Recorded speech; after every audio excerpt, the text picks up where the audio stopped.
जय हिंद दोस्तों। आपके मिड टर्म के एग्ज़ाम्स पूरे हो गए हैं और अब मैं लेकर के आ गया हूँ क्लास 10th की फुल सिलेबस की एक मैथ्स की सीरीज़। इस सीरीज़ की कुछ स्पेशलिटीज़ रहेंगी। मैं पूरा सिलेबस आपको थ्रू आउट यहीं पर यूट्यूब पे कराने वाला हूँ। जो भी मैं पढ़ाऊँगा 100% इसी के अंदर से आपको आपका बोर्ड का पेपर देखने के लिए मिलेगा। अभी आपके मिड टर्म ख़राब हुए अच्छे हुए, अब तो उसके बारे में सोच के फ़ायदा नहीं है, पर स्टिल आपके पास अभी 5 महीने का समय बचा है, ठीक है। और किसी भी बोर्ड के एग्ज़ाम की, चाहे 10th की हो चाहे 12th की हो, प्रिपरेशन के लिए इतना समय मोर देन इनफ है।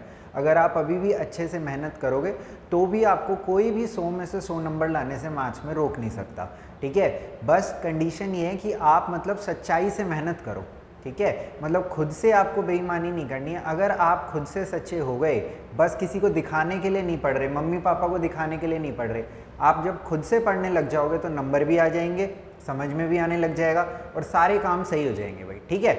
आज ये एक इंट्रोडक्टरी क्लास है और हमारी जितनी भी क्लासेस होंगी उसके अंदर एक चीज़ कॉमन रहेगी कि मैं आपको मैक्सिमम क्वेश्चन करवाने की कोशिश करूँगा, ठीक है। और आप जब अपना बोर्ड का एग्ज़ाम लिखने भी जाओगे तब भी आप देखोगे कि इन्हीं क्लासेस के अंदर से आपको आपके ज़्यादातर क्वेश्चन नज़र आएंगे, ठीक है। और जो क्वेश्चन इन क्लासेस में से नज़र नहीं भी आएंगे, अगर आपने ये वाले क्वेश्चंस कर लिए तो आप उन क्वेश्चंस को भी आराम से कर पाओगे, ठीक है। तो आज हम रियल नंबर से स्टार्ट कर रहे हैं। एक बेसिक इंट्रोडक्शन दे रहा हूँ आपको रियल नंबर्स का, या फिर कहना चाहिए नंबर सिस्टम का, और देखेंगे इस बेसिक इंट्रोडक्शन के अंदर से भी क्या कुछ क्वेश्चन हमारे बन सकते हैं, ठीक है। बहुत सारे क्वेश्चंस हम इस कोर्स के अंदर ट्राई करने वाले हैं। तो एक बार मैं यहाँ पे लिख देता हूँ नंबर सिस्टम। आप कहोगे सर चैप्टर का नाम तो हमारे रियल नंबर है, तो आप नंबर सिस्टम क्यों लिख रहे हो भाई? अगर हमें रियल नंबर को समझना है तो पहले हमें नंबर सिस्टम को समझना जरूरी है, ठीक है। अगर मैं बात करूं नंबर सिस्टम में, यानी कि नंबरों की दुनिया के अंदर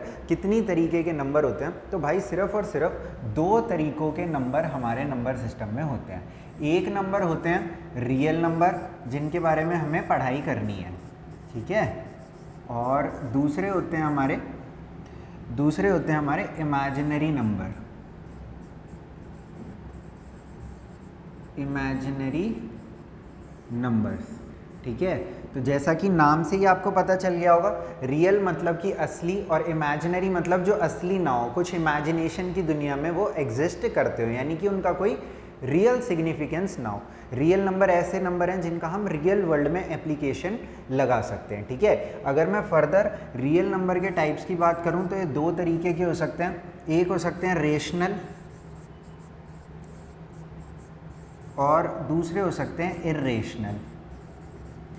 एक हो सकते हैं रेशनल और दूसरे हमारे क्या हो सकते हैं, इर्रेशनल। रेशनल नंबर हमारे वो नंबर होते हैं जो कि p/q की फॉर्म में रिप्रेजेंट करे जा सकते हैं और यहाँ पर q = 0 नहीं होना चाहिए। इस बात का मतलब ये है कि नीचे की तरफ q नहीं आना चाहिए, क्योंकि anything divide by 0 will be not defined. अगर मैं p/q की फॉर्म की बात करूँ, यानी कि ये मतलब ये है कि समथिंग बाय में समथिंग की फॉर्म में जो हमारे नंबर होते हैं उनको हम क्या बोलते हैं, अपने रेशनल नंबर बोलते हैं। जैसे कि 7/3 हो गया, 3/2 हो गया, 2/3 हो गया, 5/11 हो गया, यानी कि एक नंबर अपॉन में दूसरा नंबर। एक चीज़ और ध्यान रखना है, यहाँ पर जो p है और q है ये क्या होने चाहिए, हमारे इंटीजर होने चाहिए। ऐसा नहीं है कि आप p और q की जगह कुछ भी यूज़ कर सकते हो। p और q क्या होने चाहिए, p एंड q क्या होने चाहिए, हमारे इंटीजर होने चाहिए। यानी कि एक नंबर बाय में दूसरे नंबर की फॉर्म को हम क्या कहेंगे, रेशनल नंबर की फॉर्म कहेंगे। फॉर एग्जांपल जैसे कि मैं 5/2 लिख लूँ, या फिर मैं 10/3 लिख लूँ, या फिर 2/15 लिख लूँ, ये सब हमारे क्या हैं, रेशनल नंबर की फॉर्म्स हैं। क्योंकि एक नंबर अपॉन में दूसरा नंबर, एक नंबर अपॉन में दूसरा नंबर, एक नंबर अपॉन में दूसरे नंबर की फॉर्म में जो भी नंबर होते हैं वो हमारे क्या होते हैं, रेशनल नंबर होते हैं। बात समझ में आ गई भाई, एक नंबर अपॉन में दूसरा नंबर। अब मैं जानना चाहता हूँ नेचर किसका, रेशनल नंबर का। तो मैंने सोचा अगर मेरे को रेशनल नंबर का नेचर जानना है तो यहाँ पे मेरे पास कुछ एग्जांपल्स लिखे हैं, जैसे कि 5/2। तो अगर मेरे को इसका नेचर जानना है कि ये कैसा बिहेव करेगा जब मैं 5 को 2 से डिवाइड करूँगा, तो अगर इसका नेचर जानना है तो डिवाइड करके देख लेता हूँ। तो देखते हैं भाई, अगर मैं देखो 5 को 2 से डिवाइड करता हूँ तो ये कितने पे जाएगा, 2 पे, यहाँ आएगा 4, 1 बचेगा, रिमाइंडर यहाँ लगाऊंगा पॉइंट और यहाँ लगाऊंगा 0। अब ये 5 पे जाएगा और 10 हो जाएगा और कहानी खत्म। अगर कहानी ख़त्म हो गई तो इस टाइप के नेचर को हम क्या बोलते हैं, टर्मिनेटिंग बोलते हैं। टर्मिनेट मतलब कि कोई चीज़ रुक जाना। तो यहाँ पर हमारा जो डिवीजन है वो क्या हो गया, रुक गया और अपने को एक आंसर मिल गया है। तो रेशनल नंबर का नेचर इस हिसाब से मेरे को क्या लिख देना चाहिए कि रेशनल नंबर का जो नेचर है वो कैसा है, टर्मिनेटिंग टाइप का इसका नेचर है। क्यों? क्योंकि जब मैं किसी भी रेशनल नंबर की फॉर्म को सिंप्लीफाई करता हूँ, यानी कि 5/2 है, तो अगर मैं इसको डिवाइड करके देखता हूँ तब मेरे को ये पता चलता है कि ये डिवीजन पे रुक जाता है। और अगर रुक गया तो क्या हो गया, टर्मिनेटिंग हो गया भाई। ठीक है, अच्छा भाई, किसी का भी नेचर आपको डिटरमाइन करना हो तो इतनी जल्दी मतलब कि अपने को डिसीजन नहीं लेना चाहिए ना, एक बारी में किसी से मिल के नहीं जानना चाहिए कि भाई ये बंदा अच्छा है या बुरा है। धीरे धीरे ही तो किसी की सच्चाई का पता चलता है। तो एक एग्जाम्पल और लेके देखते हैं। फॉर एग्जाम्पल यहाँ पर लिखा है 10/3। तो अगर मैं 10 को 3 से डिवाइड करके देखता हूँ तो एक बार देख लेते हैं क्या होता है। ये 3 पे गया 9, 1 आया, यहाँ लगाया पॉइंट, यहाँ लगाया 0, फिर ये 3 पे गया, यहाँ आया 9, 1 0, अगेन 3 पे गया, फिर आया 9 और 1 0, अब फिर 3 पे चले जाएगा। यानी कि ये साइकिल रिपीट होती जाएगी। यानी कि देखो रेशनल नंबर का यानी कि p/q वाले नंबरों का मेरे को एक नेचर और पता चल गया। पहले क्या दिख रहा था, टर्मिनेटिंग, अब क्या दिख रहा है, रिपीटिंग। अब क्या दिख रहा है, रिपीटिंग टाइप का इसका नेचर मेरे को नज़र आने लग रहा है। तो यहाँ पे इसका एक नेचर और लिख देता हूँ कि रेशनल नंबर का नेचर कैसा हो सकता है भाई, नॉन टर्मिनेटिंग रिपीटिंग टाइप का इसका नेचर हो सकता है। यानी कि रेशनल नंबर दो काम करने के लिए तैयार है, या तो ये टर्मिनेट हो जाएगा डिवाइड करने पे, और अगर तो ये टर्मिनेट नहीं हो रहा तो कम से कम इतना तो काम कर ही देगा कि ये रिपीट होना स्टार्ट हो जाएगा। बात समझ में आ गई? या तो टर्मिनेट हो जाएगा या तो रिपीट होना स्टार्ट कर देगा, यानी कि सेम आउटकम दोबारा दोबारा डिवाइड करने पे हमें देना स्टार्ट कर देगा। तो अगर कोई भी नंबर इस फॉर्म का है जो या तो डिवाइड होने पे रुक जाता है या तो रुकता नहीं है, तो वो क्या करता है, रिपीट करने लग जाता है, तो उस टाइप के नंबर को हम क्या बोल देंगे कि रेशनल नंबर बोल देंगे। इससे एग्जैक्ट उल्टा क्या है, इर्रेशनल नंबर है। इर्रेशनल नंबर से मैंने कहा कि भाई एक काम कर, तो टर्मिनेट हो जा, कहता नहीं हो रहा। मैंने कहा चल भाई कोई बात नहीं, मैंने कहा चल भाई फिर रिपीट हो जा, कह रहा नहीं हो रहा, मतलब एक भी काम करने के लिए तैयार नहीं है। तो मैंने कहा कि भाई अगर तू एक भी काम करने के लिए तैयार नहीं है तो तू रेशनल नहीं बन सकता, आपको बनना पड़ेगा इर्रेशनल नंबर। यानी कि इन दोनों में से ये ना तो टर्मिनेट होगा और ना तो ये रिपीट होगा। यानी कि इसका नेचर अगर मैं यहाँ लिखना चाहूँ तो क्या लिख सकता हूँ कि इसका nature is non terminating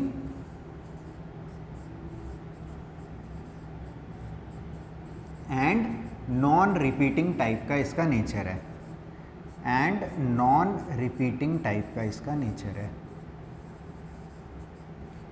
non terminating and non repeating type का इसका क्या है, नेचर है, किसका, इर्रेशनल नंबर का। ठीक है तो ये ना तो टर्मिनेट होने के लिए तैयार है ना तो रिपीट होने के लिए तैयार है। तो आप कहोगे सर इसके एग्जाम्पल्स कैसे हो सकते हैं, कौन से ऐसे नंबर हो सकते हैं जो ना तो रिपीट हो और ना तो टर्मिनेट हो। तो आप समझो कि जैसे सपोज कोई एक ऐसा नंबर है, एग्जाम्पल के तौर पे ले लेता हूँ आपको सीधा नेचर दिखाने के लिए कि किस टाइप का नंबर दिखेगा।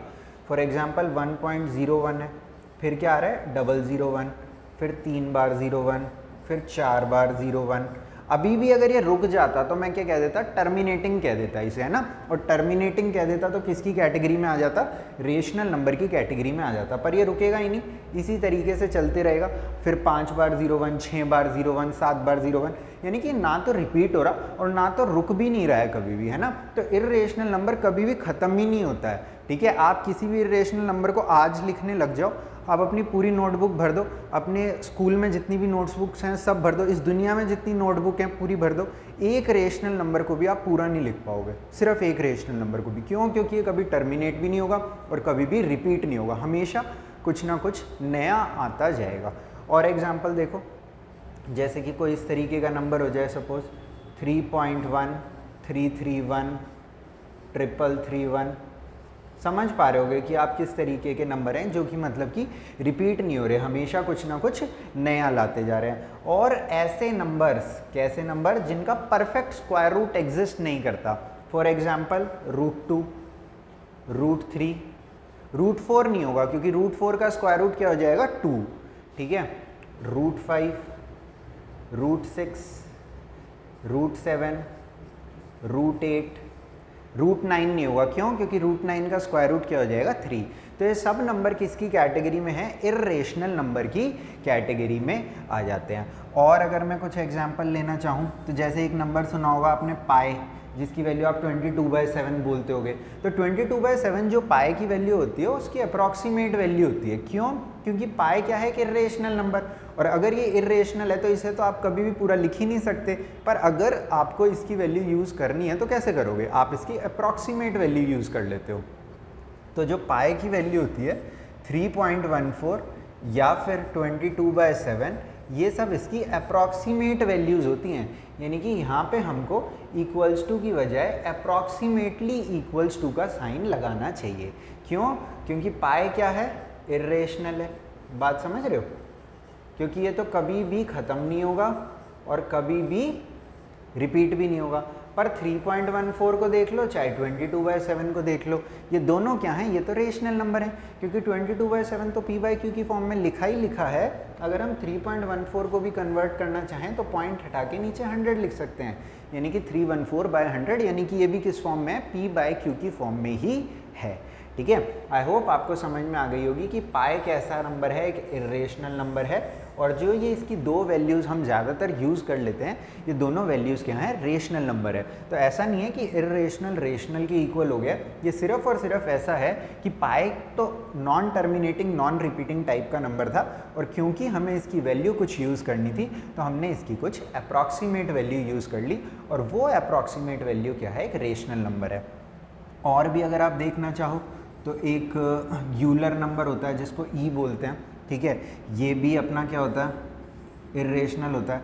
एक आपने अगर सुना हो फाई, जैसे जिसको बोलते हैं गोल्डन रेशियो, सुंदर फेसेस जिसमें दिखते हैं, वो भी क्या है? कि इर्रेशनल नंबर ही है। तो ये सब क्या अपने पास इर्रेशनल नंबर हैं भाई। ठीक है, अच्छा भाई, तो ये इनके एग्जाम्पल्स हो गए। आप कहोगे सर कुछ रेशनल नंबर के भी एग्जाम्पल्स दे दो, तो रेशनल नंबर के भी एग्जाम्पल्स दे देता हूँ, पर उससे पहले ये समझ लेते हैं कि इमेजिनरी नंबर्स किस टाइप के नंबर हैं। तो देखो, इमेजिनरी नंबर ऑल्दो आपके कोर्स में नहीं है, आपके कोर्स में सिर्फ ये वाला पार्ट है, पर स्टिल क्योंकि मैं पूरा नंबर सिस्टम आपको एक बार एक्सप्लेन कर रहा हूँ तो थोड़ा सा बता देता हूँ कि कभी भी स्क्वायर रूट के अंदर नेगेटिव आ जाए तो उसको हम क्या बोलेंगे कि ये कैसा नंबर बन गया है? कि इमेजिनरी नंबर बन गया, जो कि हमारे स्कोप ऑफ स्टडी से अभी बाहर है। जब हम 11th क्लास में पहुँच जाएंगे तब हम इमेजिनरी नंबर के बारे में पढ़ेंगे, इन दोनों को मिला करके कॉम्प्लेक्स नंबर बन जाता है उसके बारे में भी हम पढ़ेंगे। ठीक है, फॉर एग्जांपल अगर कहीं पर स्क्वायर रूट ऑफ -3 या फिर स्क्वायर रूट ऑफ -4 या स्क्वायर रूट ऑफ -10,000 आ जाता है, यानी कि स्क्वायर रूट के अंदर कभी भी नेगेटिव आ जाता है, तो उस टाइप के नंबर को हम क्या बोलेंगे? इमेजिनरी नंबर बोलेंगे। ठीक है, इसकी एक पर्टिकुलर रिप्रेजेंटेशन भी सीखेंगे, पर रेड कलर से मैंने ये इसीलिए लिखा है क्योंकि ये आपकी स्कोप ऑफ स्टडी से अभी बाहर है। ठीक है, तो इस पर आपको ध्यान नहीं देना है, जस्ट क्योंकि मैं बता रहा था कि नंबर्स किस किस टाइप के होते हैं, इसलिए मैंने आपको उसके बारे में भी थोड़ा सा बता दिया। ठीक है, कि स्क्वायर रूट के अंदर नेगेटिव आ जाए तो वो इमेजिनरी नंबर और हमारी स्कोप ऑफ स्टडी से बाहर। ठीक है भाई, अब अगर मैं एग्जाम्पल्स की बात करूं रेशनल नंबर के, तो रेशनल नंबर के एग्जाम्पल्स देख लेते हैं। इसको थोड़ा छोटा कर देता हूं। ठीक है, तो यहाँ पर देखो भाई कि इसको भी थोड़ा छोटा कर लेता हूँ। जितने भी हमारे नंबर 1 पे नेचुरल नंबर हैं जिसको हम n से रिप्रेजेंट करते हैं, नेचुरल नंबर को हम n से रिप्रेजेंट करते हैं, और ये क्या होते हैं? 1 2 3 4 इस तरीके से चलते जाते हैं। ठीक है, तो ये सब हमारे क्या हैं? रेशनल नंबर है, क्योंकि 1 को हम क्या लिख सकते हैं? 1/1, 2 को भी 2/1, 3 को भी 3/1 और 4 को भी 4/1, इसी तरीके से 10 को 10/1, 15 को 15/1, क्योंकि 1 से डिवाइड करने पे कोई फ़र्क पड़ता नहीं है। तो क्योंकि ये p/q की फॉर्म बन गई तो ये हमारे क्या हो गए? सब रेशनल नंबर्स हो गए। इसी तरीके से अगर मैं सेकंड नंबर पे बात करूं, होल नंबर,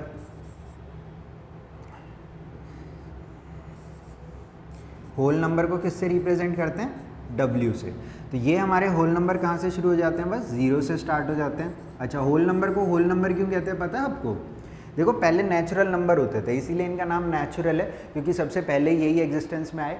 ठीक है, फिर 0 की खोज हो गई ऑफ कोर्स। ठीक है, तो फिर ऐसा लगा सबको कि अभी नंबर्स की खोज खत्म हो गई है, तो होल, होल मतलब सारे, मतलब ये टोटल हैं, समझ रहे हो? तो इसीलिए इनका नाम क्या रखा है इन्होंने, होल नंबर रखा है, ठीक है। थर्ड जैसे कि इंटीजर्स, तो इंटीजर्स आपको पता ही है 3 तरीके के हो सकते हैं। अच्छा, इंटीजर को रिप्रेजेंट करते हैं जेड से, और ये 3 तरीके के हो सकते हैं, पॉजिटिव, ज़ीरो और नेगेटिव, ठीक है भाई। तो पॉजिटिव क्या हो जाएंगे, जो हमारे नेचुरल नंबर हैं, यानी कि 1 2 3 4 5 डॉट डॉट डॉट डॉट, और इन सब के नीचे 1 लगा सकते हैं, तो ये हमारे क्या हो गए, रेशनल हो गए, क्योंकि एनीथिंग बाय एनीथिंग की फॉर्म ही तो क्या है हमारे पास, रेशनल नंबर है।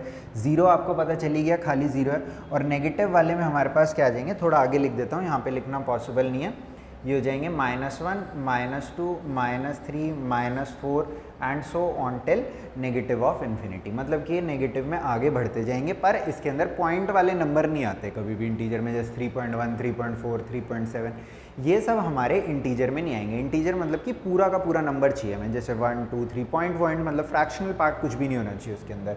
अच्छा, फिर अगर मैं जितने भी फ्रैक्शंस देखूं, जितने भी अगर मैं फ्रैक्शंस देखूं, तो फ्रैक्शंस तो होता ही क्या है, एनीथिंग बाय एनीथिंग की फॉर्म ही को तो हम क्या बोलते हैं, फ्रैक्शन बोलते हैं ना।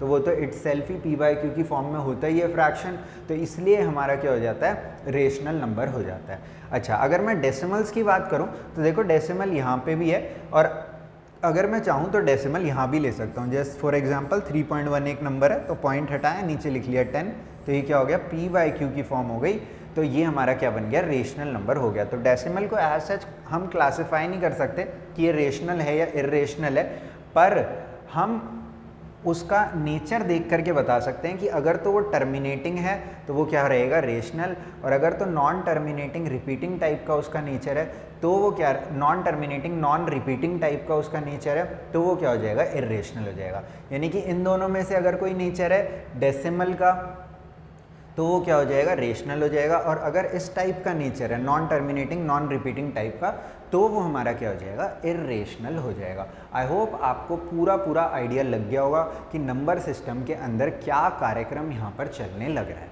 ठीक है। अब यहाँ पर मैं आपको इन दोनों टाइप के नंबर की, क्योंकि हमारी स्कोप ऑफ स्टडी तो यही है, रियल नंबर जिसके पार्ट हैं रेशनल और इरेशनल, रेशनल का नेचर टर्मिनेटिंग या फिर रिपीटिंग, और ये भाई इन दोनों में से एक भी काम करने के लिए तैयार नहीं है। इसके कुछ एग्जाम्पल्स हमने देख लिए, ठीक है। अब हम सीधा आगे चलते हैं कि जब मैं इन दोनों को इंटरैक्ट करवाऊंगा, यानी कि ऐड करूंगा, सब्ट्रैक्ट करूंगा, मल्टीप्लाई करूंगा, तो मेरे को रिजल्ट में क्या मिल सकता है। तो देखो यहाँ पे क्वेश्चन भी इन्होंने पूछ रखा, the product of a non zero rational and irrational number is what, ठीक है। तो यहाँ पे 2-3 बातें समझो कि अगर सपोज अपने पास एक रेशनल नंबर है और एक इरेशनल नंबर है, तो रिजल्ट में हमेशा हमें क्या मिलेगा, एक इरेशनल नंबर मिलने वाला है, ठीक है।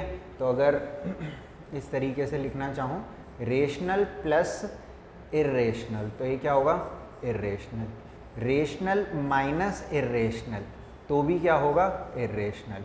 रेशनल इनटू इरेशनल, तो भी क्या होगा, irrational. Rational divide by irrational, तो भी क्या होगा, इरेशनल होगा। ऐसे सोच सकते हो कि रेशनल एक अच्छा मनुष्य है और इरेशनल एक बुरा मनुष्य है। जब अच्छा मनुष्य बुरे मनुष्य की संगति में आएगा तो वो भी क्या बन जाएगा, बुरा ही बन जाएगा। पर अगर देखो मैं बात करूं एक रेशनल और एक रेशनल की, या फिर एक रेशनल और एक रेशनल की, मतलब अगर तो दो रेशनल आपस में इंटरैक्ट करते हैं तो आपको रिजल्ट में हमेशा क्या मिलने वाला है, एक रेशनल ही मिलने वाला है। दो अच्छे लोग मिलके तो कभी एक बुरा काम करेंगे नहीं ना, तो रेशनल हमेशा कभी भी मिलेंगे तो एक रेशनल नंबर ही प्रोड्यूस करने वाले हैं, ठीक है। पर एक बार हम देखते हैं एक इरेशनल और एक इरेशनल, अगर एक इरेशनल और एक दूसरा इरेशनल नंबर ऐड होता है, ठीक है, तो हमको नहीं पता कि भाई ये कुछ भी हो सकता है, ये रेशनल भी हो सकता है, ये इरेशनल भी हो सकता है। अगर दो इरेशनल नंबर हम सब्ट्रैक्ट करते हैं, डिफरेंट डिफरेंट हैं या सेम सेम है, वो डिपेंड करेगा, ठीक है, तो ये रेशनल भी आ सकता है और इरेशनल भी आ सकता है। अगर दो इरेशनल नंबर को हम मल्टीप्लाई करते हैं तो भी इसका हमको नहीं पता कि ये रेशनल आएगा या इरेशनल, और अगर हम दो इरेशनल नंबर को डिवाइड करते हैं तो भी हमको नहीं पता कि रेशनल आएगा या इरेशनल। तो अगर दो बुरे लोग मिलते हैं तो भाई उनका कुछ नहीं पता, वो कुछ भी कर सकते हैं, वो रेशनल हो सकता है अच्छे बन जाएं, हो सकता है और बुरे बन जाएं, ठीक है। तो ये कार्यक्रम मैंने आपको सब कुछ यहाँ पर समझा दिया है। आई होप आपको क्लैरिटी आ गई होगी। अब कभी कभी क्वेश्चन में ये पूछ लेते हैं कि अगर दो इक्वल रेशनल नंबर्स हैं या अनइक्वल रेशनल नंबर्स हैं तो क्या हो रहा होगा, ठीक है, या एग्जाम्पल्स मांग लेते हैं इन्हीं के कुछ कुछ, तो वो आप अपना एक थोड़ा सा बेसिक आइडिया लेकर के आराम से बता पाओगे, ज़्यादा आपको घबराने की उसके अंदर ज़रूरत है नहीं। तो यहाँ पे एक बार क्वेश्चन देखते हैं। क्वेश्चन में क्या लिखा है, the product of a non zero rational and N irrational number, यानी कि product of a rational and irrational number is always an irrational number. I hope आपको समझ में आ गया होगा, ठीक है। एक रेशनल और एक इर्रेशनल नंबर को हम मल्टीप्लाई करेंगे तो हमारा आंसर हमेशा क्या आएगा, इर्रेशनल नंबर आएगा। अच्छा देखो यहाँ पे इन्होंने एक वर्ड यूज़ करा है नॉन ज़ीरो, यानी कि अगर मैं सपोज ज़ीरो को किसी इर्रेशनल नंबर से मल्टीप्लाई करता हूँ तो आंसर क्या आने वाला है, ज़ीरो, जो कि एक रेशनल ही हो जाएगा। तो यहाँ पे ज़ीरो के केस में हमारी ये जो सारी कहानी है फेल हो जाएगी, क्योंकि zero into rational will be rational. क्यों? क्योंकि यहाँ पर हमारा क्या आ रहा है, ज़ीरो ही आ जाएगा, और ज़ीरो क्या है, एक रेशनल है, बिकॉज 0/1 हम वहाँ पर लिख सकते हैं, ठीक है। तो आप अगर ये सारी कहानी रट के ना याद करो, बल्कि आप थोड़ा समझ के याद कर लो कि अगर √3 + 2 आ रहा है तो क्या होगा, है ना, एक इर्रेशनल आ गया। अगर इर्रेशनल एंड में आपको कहीं पर भी रूट वगैरह दिख रहा है, ठीक है, तो इसका मतलब वो नंबर क्या है, इर्रेशनल ही है, ठीक है भाई। चलें आगे। देखो भाई अगले क्वेश्चन में क्या पूछ रहे हैं कि दिस नंबर इज़ व्हाट। तो मैंने आपको अभी क्या बताया कि अगर आपको एंड रिजल्ट में कहीं भी रूट दिख रहा है और ये सिंप्लीफाई करने के बाद हट भी नहीं रहा, तो ये नंबर पक्का से कैसा है, इर्रेशनल टाइप का ही है। कैसा है, इर्रेशनल टाइप का ही ये नंबर है, ठीक है। और देखते हैं, find a rational number between √2 and √4। तो देखो √2 और √2 और √7 के बीच में अपने को रेशनल नंबर निकालना है। तो हम निकालने को तो बहुत नंबर निकाल सकते हैं इनके बीच में, पर एक छोटी सी बात समझो कि अगर आपको कुछ भी आइडिया नहीं है, इनकी वैल्यू तक का आइडिया नहीं है कि कितनी है, और आपको निकालनी भी नहीं आती, तो कैसे कर सकते हो। ये बात तो पक्की है ना कि इन दोनों के बीच में ये नंबर तो आ ही रहे होंगे, ये सब नंबर तो इनके बीच में ही होंगे। अब ये भी एक इर्रेशनल है, ये भी एक इर्रेशनल है, ये भी एक इर्रेशनल है, पर अगर मैं √4 की बात करूं तो ये 2 है, और 2 को लिखा जा सकता है 2/1, जो कि क्या है, एक रेशनल नंबर है। बात समझ में आ गई। अब लिखने को तो बहुत लिख सकते हैं। अगर आपको √2 की वैल्यू पता हो, √7 की वैल्यू पता हो, फॉर एग्जांपल √2 की अप्रॉक्सीमेट वैल्यू अगर मैं 1.414 ले लेता हूँ, तो हम कितने सारे नंबर लिख सकते हैं, 1.5, 1.6, 1.61, ये सब क्या हैं, रेशनल नंबर हैं। क्योंकि अगर आप पॉइंट हटाओगे, नीचे 10 लिख दोगे, तो ये क्या हो गई, P/Q की फॉर्म हो गई, ठीक है। तो मैं ये बताना चाह रहा हूँ, अगर आपको √2 और √7 की वैल्यू नहीं भी पता, तो आपको ये तो पता है ना, √3, √4, √5, √6 तो इसके बीच में होंगे। और √4 क्या है, एक रेशनल नंबर है, क्योंकि √4 कितना होता है, 2 होता है, ठीक है। तो आज की क्लास के लिए इतना ही रख लेते हैं, ठीक है। नेक्स्ट क्लास में आपसे मिलते हैं। आज की क्लास बस एक ये बेसिक इंट्रोडक्शन थी, जहाँ पे मैंने आपको थोड़ा सा रेशनल इर्रेशनल के बारे में लिंक करके बताया कि कौन से नंबर किस तरीके से हैं, किस तरीके का उनका नेचर है, किस तरीके से वो बिहेव कर रहे हैं। नेक्स्ट क्लास में हम फंडामेंटल थ्योरम ऑफ अर्थमेटिक्स के बारे में पढ़ेंगे, ठीक है। और वो एक मेजर पोर्शन है इस चैप्टर का, क्योंकि उससे बहुत सारे सवाल हमेशा पूछे जाते हैं, ठीक है। तो नेक्स्ट क्लास जो होगी हमारी, वो बहुत ज़्यादा क्वेश्चन ओरिएंटेड होगी, तो उसके अंदर बहुत सारे क्वेश्चन मैं भी करूँगा और बहुत सारे क्वेश्चन आपको भी करने के लिए दूंगा, ठीक है। आज के लिए इतना ही, ठीक है। नेक्स्ट क्लास में मिलते हैं। Thank you, bye bye.